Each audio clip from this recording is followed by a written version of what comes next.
Okay, so I'm Ben, I'm the pastor here, and we are in week 27 of a slow journey through the book of Acts. We're in Acts chapter 16 this morning, and I am excited about this story, and I'll tell you why, just to prep you. The book of Acts is notoriously difficult, and if you're reading it along, which I hope you are, it's not hard to read, it's just stories. What's hard about it is applying it. To figure out how to take what these people are doing so long ago in such a faraway culture and a faraway time and have it connected all with your life where you live right now sometimes is a real challenge. And listen, really smart people smarter than me, have been arguing about this for a very long time, probably since the letter was written to begin with, okay? What do we do with these stories? And it's hard for us, particularly because what we've been seeing over and over again, and I've been pointing out to you, is you have Paul and his crew are going around spreading the gospel and primarily doing it in a pretty predictable way. They go into the synagogue in a town. The synagogue doesn't like what they're saying, and they kick them out. Sometimes beat them, sometimes try to kill them, sometimes come very, very close to killing them. Other times, and then they go from there and they go into the city and they preach the gospel to them. There's usually some kind of a power encounter where there's a demon that gets cast out, or somebody gets healed, or tongues of fire appear. Everybody speaks in tongues. There's some kind of like amazing, or Paul does the scary, intense stare. We've seen a couple of those. I would hate to be on the other end of one of those stares. And then he confronts. Sometimes there's an epic confrontation. These big you can make a movie, out of all of these stories. The trouble here is, I don't know about you, but haven't had many of these demonic confrontations on the streets of Kernersville or epic showdowns like I imagine in a theatrical way.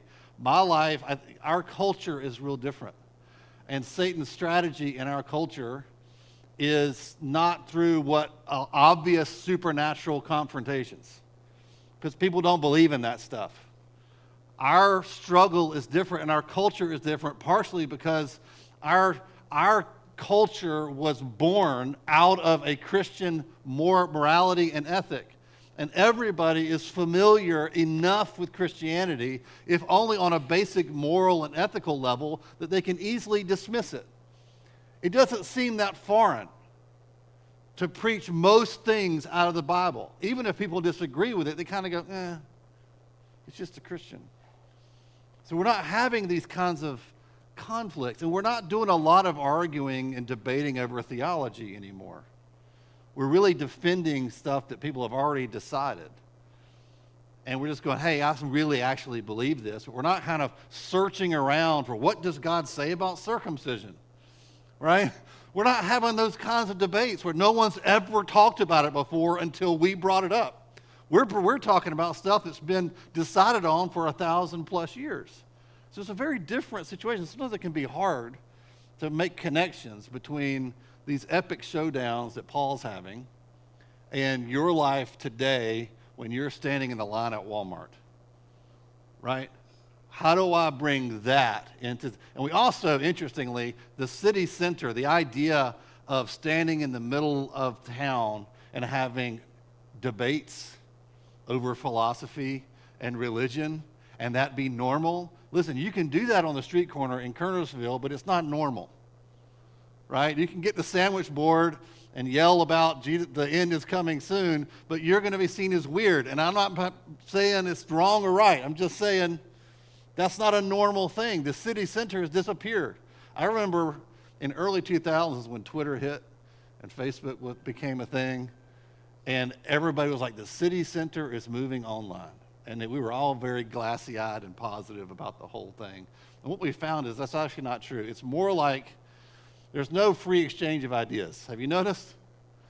It's more like trying to talk to a mob, an angry, stressed out mob, right? That's the online world. And so where does a person even go to do what Paul did where it would be, or you can go, I know where we can go down to this place in town, and there's people there that like to talk about this kind of stuff, and we're going to stand around, and I'm going to make a speech, and they're going to make a speech, and everybody's going to come together, and it'll be a forum for this. We don't have that anymore. So what do? Well, the stories I'm going to look at this morning have some really direct application towards how we do evangelism. Like, how do we interact with the world? Because Paul's going to step into two situations that are real close to where you live. And so I want to look at those two and see if we can draw some application from it. So to kind of orient you in the story here, Paul, Silas, and Timothy have gone to the region of Macedonia. To get there, they traveled to Troas and then took a boat over to the island of Samothrake. That one's a hard one to say. And then traveled to Philippi, which is the central city of Macedonia. In this section, I should point out, and I missed this until like a few weeks ago. You see Luke, who wrote the book of Acts, use the pronoun we or us, which tells you Luke has joined the crew. This is where Luke joins up with Paul, and these are first-hand accounts from Luke, all right, which I've missed for years until a commentary told me, so don't be too impressed, all right? And don't kick yourself for missing it. This means Luke has joined the group. To give you some context for distance, because I think this is hard for us because we don't live in this area of the world, it is 785 miles from Antioch to Troas. And that distance is as the crow flies. There were a lot of mountains that go around, so we're probably talking closer to 900 miles plus or minus on foot. On these feet. And not with like modern day, like, boots or cushy soles, you and your cushy sole cloud, you're walking on a cloud. No, we're talking about just slabs of leather walking across. On average, a person can walk 15 to 20 miles a day. Maybe back then it was a little longer because they walked everywhere. I don't know. So just say 20. At that time, that number could be 25. If you assume 20, that's over 39 days of walking with no days off. 39 days of just walking. Just to get to where you can find people that need to hear the gospel. You're not going to make money. You're not going for a fun touring trip. None of this is for any other reason other than to bring the gospel. And I have a hard time walking next door to my neighbor. It just gets me. Realistically, this is probably about 2 months of travel, just travel alone, because you're having to stop, spend the night, find places to live, find food to eat. So they get all the way to Macedonia, and our first convert, her name was Lydia. This is Acts 16, 11 through 15.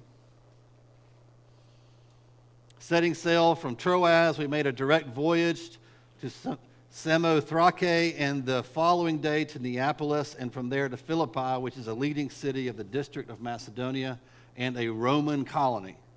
So we are completely now out of Hebrew territory, okay? This is fully a Roman place. We remained in the city some days, and on the Sabbath day we went outside the gate to the riverside, where we supposed there was a place of prayer. And we sat down and spoke to the women who had come together.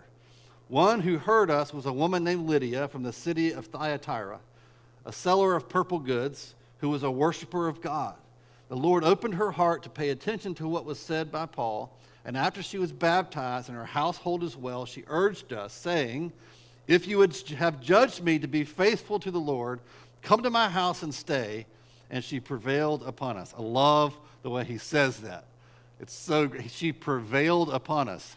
Many a person has been prevailed upon by my wife. Come over, eat dinner. Come hang out. Come, Ben doesn't mind. Come over. I really can't at all. You should just come. You should just do it. Just say, yeah, really, we got to get moving. Just come. It just won't take long. We'll just make some hot dogs. It'll be real quick. Right, I have a cake. Come. And she prevailed upon them. How many of you have been prevailed upon by my wife in one way or another? I have. That's how I got married to her. Her mother prevailed upon me with apple pies. That's a true story. And then that's where I met Heather, and the rest is history. She prevailed upon them. She's full of hospitality. There was a prayer meeting. I love this. This is not the normal pattern, okay? So you got to pay attention to this moment. He didn't go, he went to a prayer meeting full of women, which was like, he wasn't supposed, that's not normal in this time. There's a bunch of ladies down by the river having a prayer meeting, and he just butts in and says, hey, what you guys doing? Him and Silas, probably Timothy, probably also Luke, who was sitting there, maybe in the background, but they're there. This is not the public square. This is not a power encounter where powerful demonic forces are being confronted. There's no miraculous healing noted here by Luke. There's no argument in the square. There's no theological debate in the synagogue. This is something completely different, and it feels way familiar to me. This is not in the synagogue or the public square. This is a different kind of encounter altogether, but a very familiar one in our current context. I think it's very exciting that it's here because I think it overlaps very closely to your experience and mine, which usually is more like you encounter a person. And this woman, okay, so it says she is a God worshiper. We've heard this phrase a couple of times before, which refers to, this is Cornelius, the category Cornelius was in. He worships God. He knows about God. He has not been circumcised. He does not obey all of the Mosaic laws, maybe a few of them, but he sort of knows some stuff, obeys some rules, doesn't obey other rules. But what's for sure is his faith in God is real. But he doesn't even go to Jerusalem necessarily to worship every year. He's a Roman centurion, and this woman is a very similar category. She's a Roman woman who is a God worshiper. She is not a convert to Judaism. She is somebody she hasn't been baptized. So in our context, that's almost everybody you meet on some level that they would say. You say, do you know where you're going when you die? They'll say, yeah, I think I'm going to heaven. I think I'm a pretty good person. What is that? That's an echo of Christianity. They're wrong. That's not how you get to heaven, being a good person. But where's that answer coming from? It's coming from the soup of cultural soup in their mind that they've grown up around, which is, I have some sense that there's a heaven and a hell. Maybe there's a God, and maybe I have some weird views of God, but I know I want to go to the good place after I die. And I think the way you do that is you be a good person. They just don't quite understand what that means. Being a good person compared to who? Well, compared to the serial killer in prison on death row, sure, you can be a good person, but compared to God, it's a different. But they have some, so you're using similar language, and sometimes a lot of your conversations have to do with defining your terms. Even if you say, do you believe in Jesus? They'll say, yeah. Well, who's Jesus? Oh, he's this great teacher, lived a long time ago, was killed for a crime he didn't commit. That's all I know. So if he says love everybody. That's what Jesus says. And so you have to start defining who Jesus was in order to get. This is, for most of us, this is our experience most of the time. I'm not saying there are no supernatural encounters, and I'm not saying there's not demonic stuff going on behind that conversation. I'm just saying it doesn't bear the same resemblance to what Paul is experiencing. I think this is especially true here in the American South, where it's still pretty common for most people to at some point have, even especially in their childhood, gone to church or gone to a VBS with the felt board and the Bible stories. You ask them about Noah, they're going to know who Noah and Noah's Ark is. You ask them some of these questions, they just have the details wrong, and they don't know the gospel, and they don't know Jesus. They just have they've been inoculated with religion. They've had just enough of a taste of Christianity to be immune to it. And it doesn't work just to walk in and throw some kind of simplistic question at them and walk away. There's got to be a connection. It's rare, if not impossible, to encounter someone that does not already have unchallenged assumptions about Christians and their beliefs. They have a grid of thoughts about Christians that they will overlay on whatever you say to them once they know you're a Christian. I try to avoid telling people I'm a pastor when they ask me what I do. It's getting harder to avoid because I have fewer side jobs than I used to. I miss back years ago when I would build websites and I would tell people I'm a web designer. Because if I tell them I'm a pastor, they stop talking.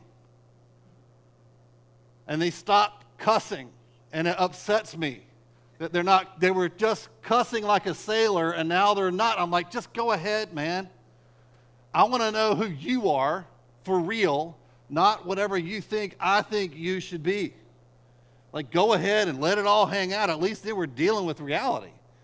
As soon as you say I'm a Christian or I'm a pastor or whatever, they have a grid that they now put on you, and everything you say gets filtered through that. Now, maybe it was nice for some of you who were, 50 and over. I keep moving that age because I'm 49. So 50 and over, you can remember a time when the culture and its grid matched pretty closely to real biblical Christianity, and it felt nice. You felt at home. But more and more, it's wildly and more wildly different. And so you feel less and less at home. More and more, the grid that's being put on you as a Christian is negative. You remember the days when it helped your business to put a little fish on the sign? Or in the phone book? Remember phone books? You pay a little extra, you get a little fish next to your business name, and that would bring in the Christians, and people assumed you were reliable and good at your job, and you were honest and charging a decent wage and treating your employees well. That is not true anymore. Not a lot of fishes next to names in the phone book, if you even have a phone book, right? It's a different time. Now when the word Christian comes up, they likely imagine that Christians are uneducated, bigoted, rigidly closed-minded, unscientific, Republican, antiquated, sexually repressed, humorless, and hateful.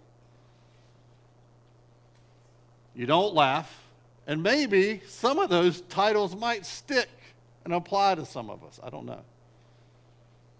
These are usually thoughts that are just existing in their head in a way that assumes that everyone they meet agrees with them. They will probably assume that you think the same thing about Christians before they find out that you're a Christian.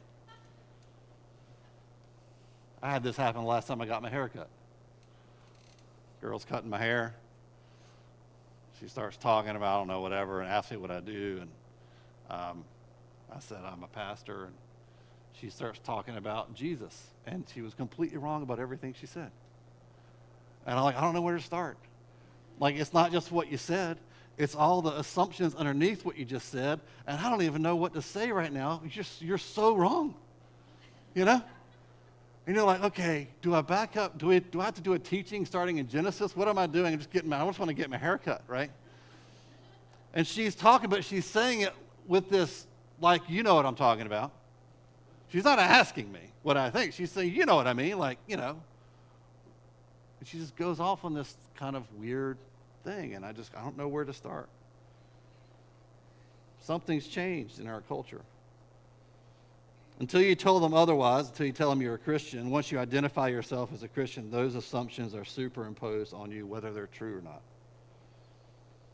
Your mission is to turn those assumptions inside out for them, to challenge those assumptions with the truth. And this is done as much through your demeanor and character as it is through the content of the gospel that you say with your mouth.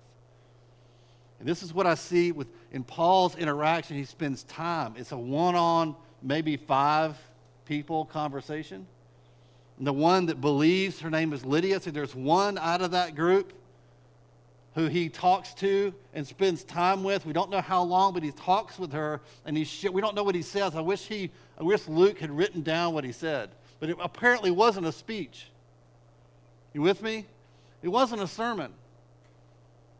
In the 90s, the evangelism strategy was come up with a really short sermon that you can do in like a minute, like a 2-minute sales pitch. It's a sermon. It's a full gospel presentation. And then you trap somebody somewhere on the street or on their front door or in an elevator, right? And you hand them a pamphlet and you hit them with your 2-minute speech, and then you say, close the deal, pray the prayer.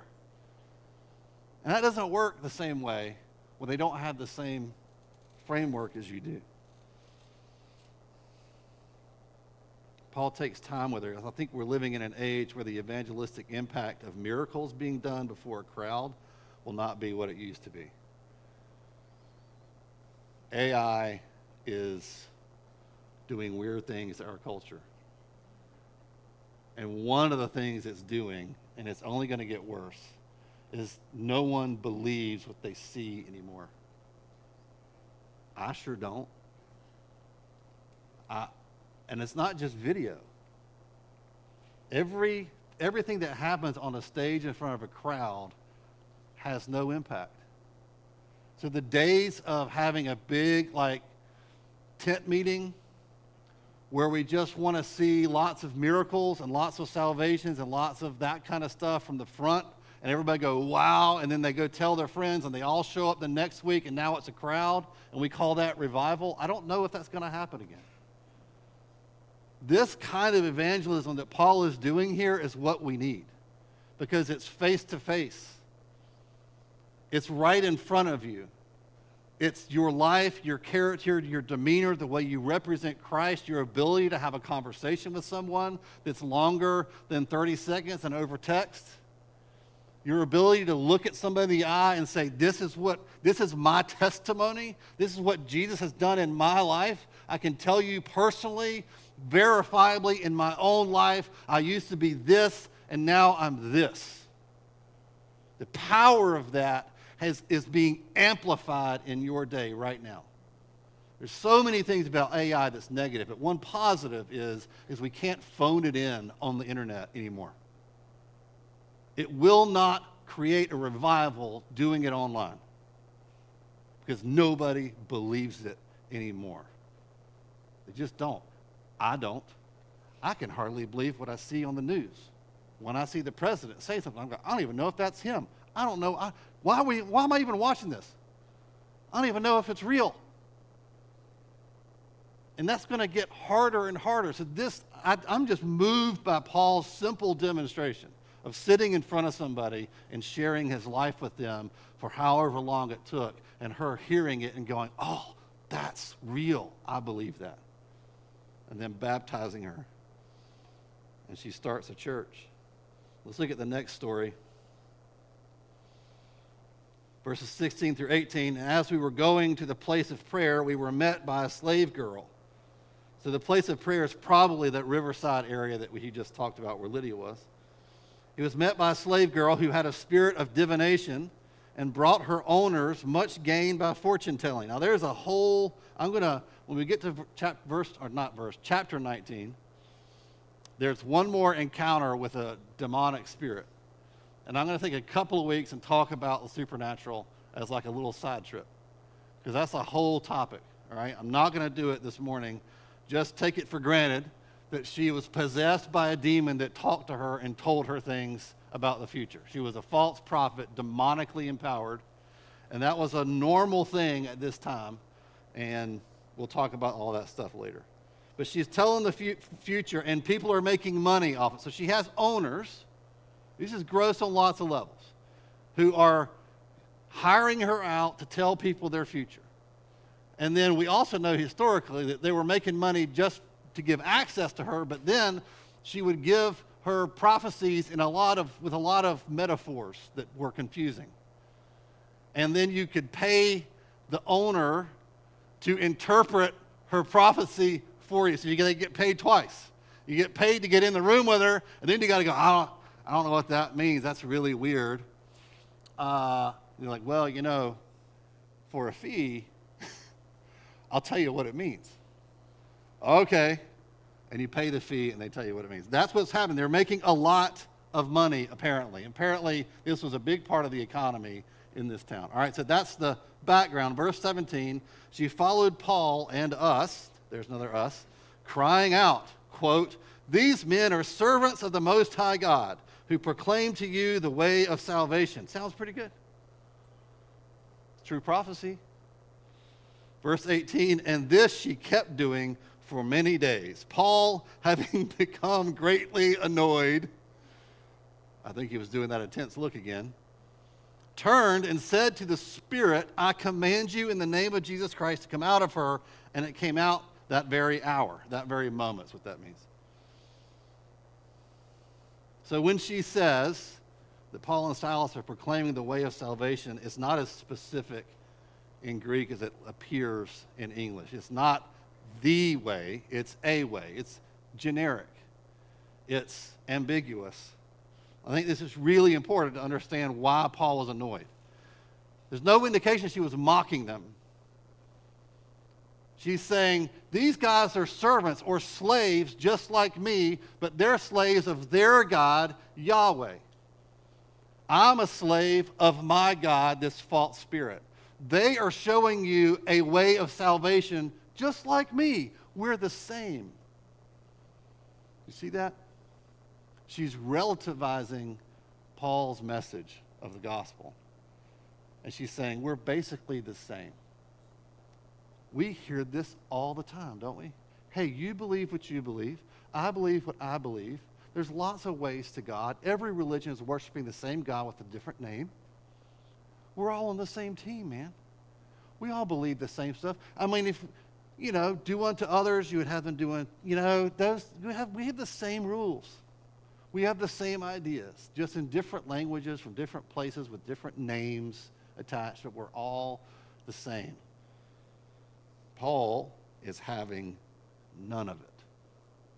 He turns around to this sweet girl who's saying true things, what sound like true things, walking around behind him, and instead of going, hey, like he did with Lydia, let's chat, instead, right in the middle of the street, casts a demon out of her. This creates a problem, not the kind of problem it would create for us. People would be so offended that we would talk to somebody like that. They would be mad about that. But here, the problem was, it worked. It worked.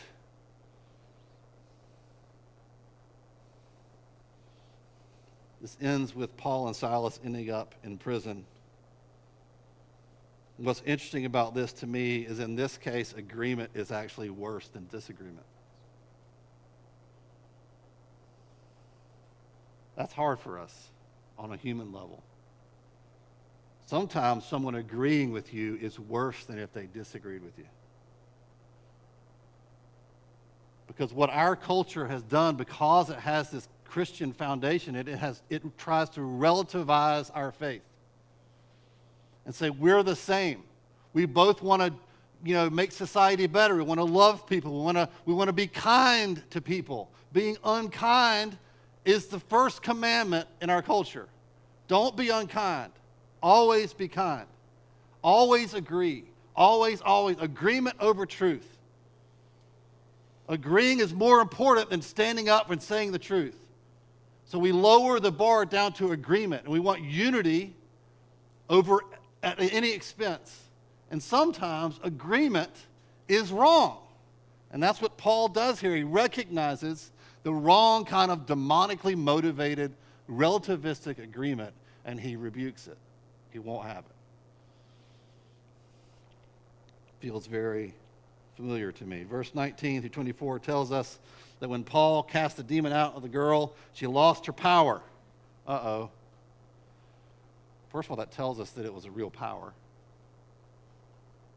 Not all fortune tellers are con artists.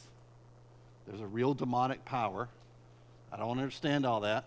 But when he cast the demon out of her, her power left. She could no longer predict the future. Her owners lost business, and that incited a riot against them. Not just from the owners, but they stirred up a riot in town. Now it's the mob. Now it's you on Facebook. Paul and Silas were severely beaten by the mob, stripped naked, and then put into the worst part of the prison in chains, probably basically a dungeon.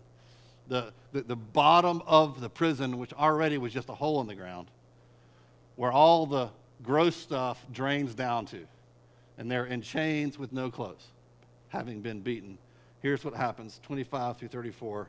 About midnight, Paul and Silas were praying and singing hymns to God. I feel like that could be a sermon by itself. We could just stop there. They're in the grossest place, beaten, naked, and what are they doing? They're praying and singing hymns to God. And the prisoners were listening to them. They had no choice, but okay. And suddenly there was a great earthquake, so that the foundations of the prison were shaken. And immediately all the doors were open, and everyone's bonds were unfastened. When the jailer woke and saw that the prison doors were open, he drew his sword and was about to kill himself, supposing that the prisoners had escaped. But Paul cried with a loud voice, "Do not harm yourself, we are all here." And the jailer called for lights and rushed in, and trembling with fear, he fell down before Paul and Silas. Then he brought them out and said, "Sirs, what must I do to be saved?" And they said, "Believe in the Lord Jesus, and you will be saved, and you and your household." And they spoke the word of the Lord to him and to all who were in his house. And he took them the same hour of the night and washed their wounds, and he was baptized at once, he and all his family. Then he brought them up into his house and set food before them, and he rejoiced along with his entire household that he had believed in God. So the magistrate orders them to be released after this. Thanks, we're already released by God, but whatever. Paul gets mad again. And he says, "You know what? I'm a Roman citizen. We're Roman citizens. You have to come down here and apologize to us in person before we're leaving prison." And he does it. And then he quietly says, "Please leave town."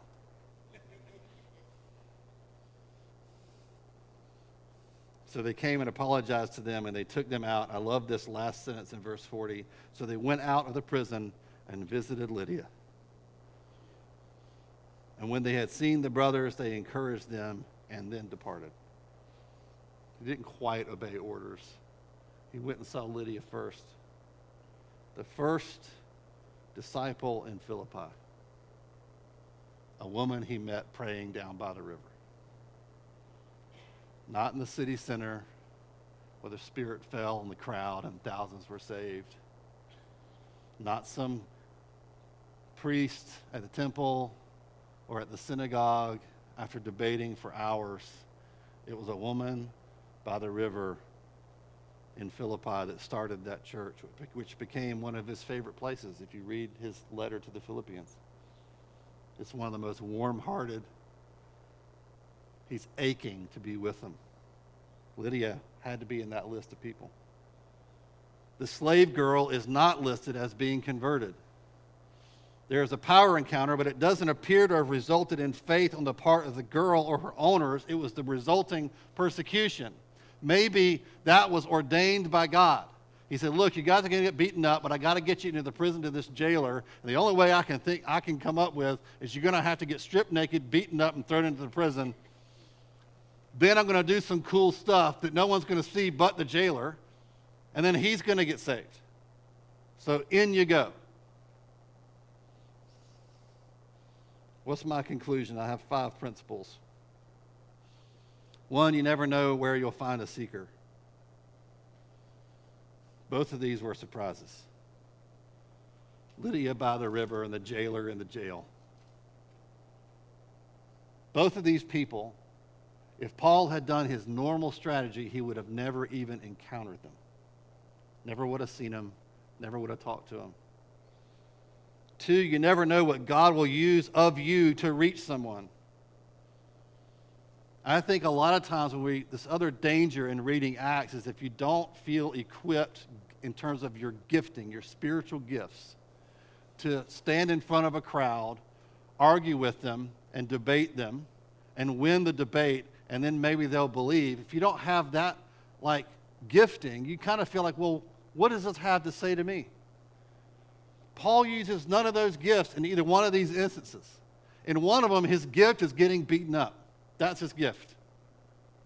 And you could say, well, faith, he was praying and singing.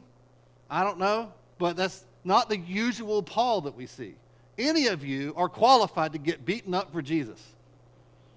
That's a pretty low bar. I'll stand here, you can beat me up. Maybe somebody will get saved, right? We all qualify. You're all plenty gifted for that. Also, you can have a conversation. That's good news.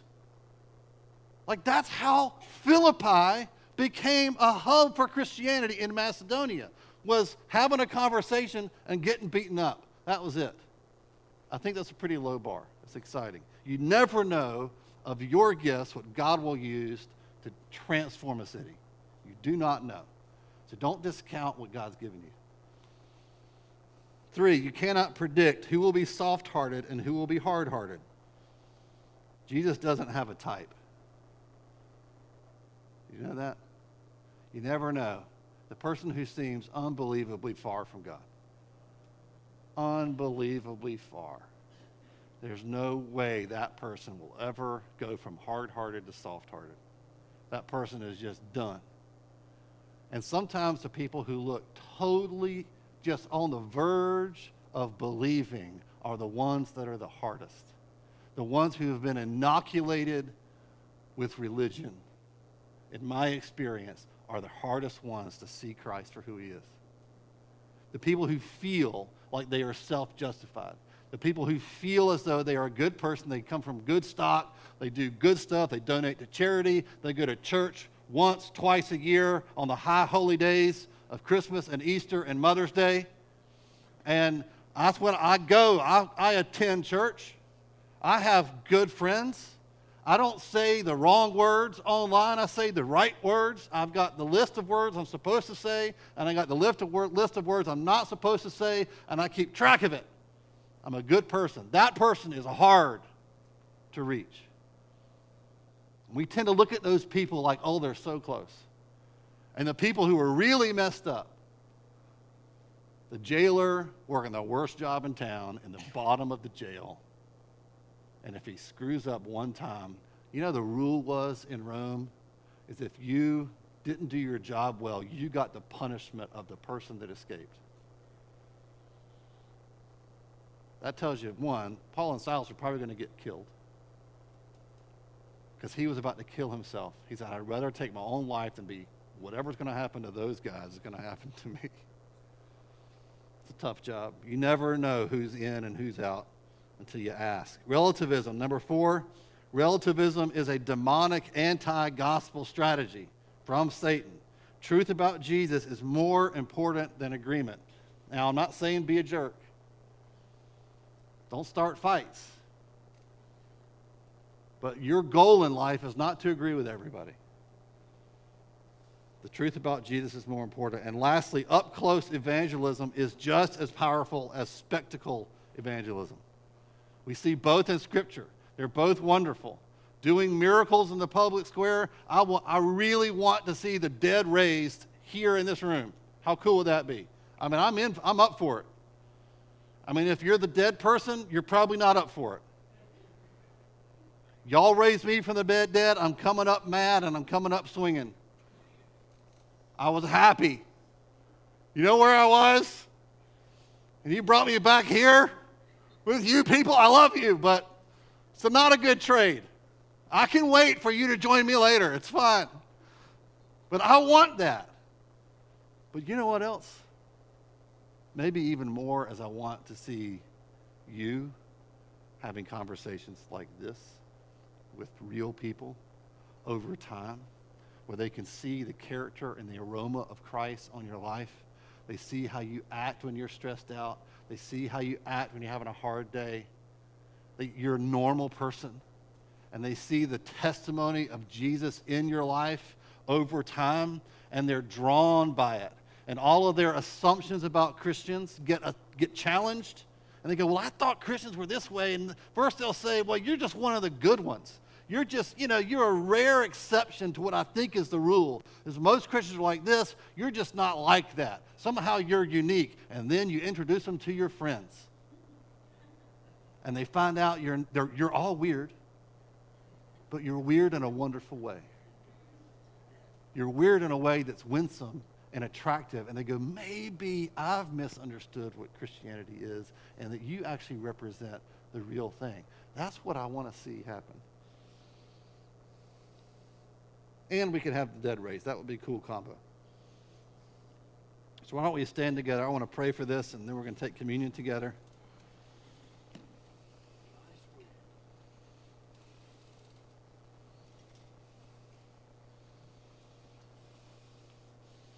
God, thank you for these examples that you inspired Luke to write down for us of up close relational connections that Paul made. God, what you did with these two converts is astounding.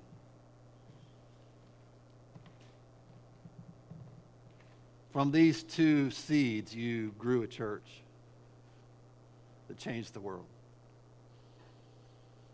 God, I pray for everyone here that we would not minimize our gifts. We wouldn't make light of what you've given us. God, that we would not wrongly exalt some gifts over others, where we think of, well, the gift of healing, the gift of prophecy, the gift of teaching, those are the cool ones, and then things like hospitality, well, they're not as cool, they're not as effective, they don't have the same impact. But God, we see a woman like Lydia, and we see her gifts. We see Paul's approach is even not the same. God, I pray that you would encourage each one of us, especially those of us who minimize our gifts and the impact our life can have. God, would you bring us into contact with Lydia's? God, wherever, what kind of places they are down by the river, or the jailer down in the dungeon working his job, scared every day for his life. God, make us willing to go to those places, whether it be the river or the dungeon. God, we ask you to send us to those places, whether you use pleasure or pain to do it. God, we're willing to go to find those people, those lost sheep, and bring them home. God, would you stir up conversation, stir up new friendships, new relationships, new connections. Give us eyes to see. God, give us the boldness to make eye contact and say hello, to ask how you're doing, just to strike up conversations, God. Make us those people. God, I pray that you would bring in a harvest in this city through any means possible. God, we ask for power encounters, miracles, demons being cast out. God, that there would be such an impact by the gospel in Kernersville that the economy itself would change. God, that those who profit off of evil would be frustrated by the gospel. And God, that Kernersville and the Triad in North Carolina would prosper because of your church, sharing and being active and engaged with the community around it. God, give us a willingness to disagree when it's necessary. That we would not prize unity over the truth. Give us boldness when we need it, and give us a quiet spirit when it's called for. God, I pray that you would bring in a harvest into this church of new believers. God, that you would fill up that baptismal. God, I pray for family members. As it was shared this morning, one wonderful testimony. God, I ask you for more of those. People we've been praying for a long time. Children, brothers and sisters, parents, grandparents, aunts and uncles, the whole family. This will be a family reunion here at Living Hope Church. A family becoming eternal family. God, would you hear our prayers for them? Would you unite them to yourself and to us? And we pray this in the name of your Son, Jesus. Amen.